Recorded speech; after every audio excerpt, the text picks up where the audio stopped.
Baptiste. Nos envoyés spéciaux Alain Chalvron et Dominique Merlin. À San Cristobal de las Casas, dans le Chiapas, la communion n'est pas très intime. C'est que l'évêque Don Samuel est une vedette des médias. On l'appelle l'évêque rouge.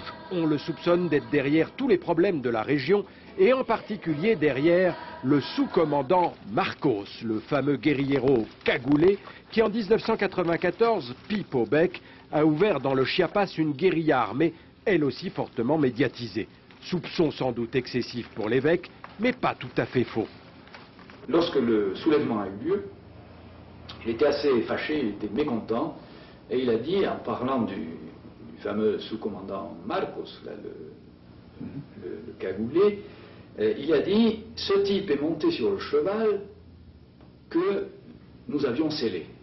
Le cheval, ce sont bien sûr les Indiens, ces descendants des Mayas, qui constituent la majorité de la population du diocèse. Une population laissée pour compte, misérable, qui a constamment été au cœur des soucis de l'évêque. Il a une préférence pour les pauvres. Et les pauvres sont dans ces villages. Ce sont ces paysans, ces Indiens.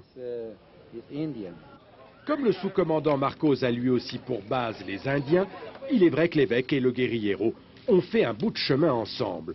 Depuis l'insurrection de 1994, leurs chemins se sont séparés. La situation aujourd'hui est stabilisée, plus de combats. Le gouvernement mexicain a repris l'initiative en donnant une large autonomie, notamment judiciaire, aux Indiens par la création de ces tribunaux indigènes. C'était une des principales revendications et des Indiens et de Marcos.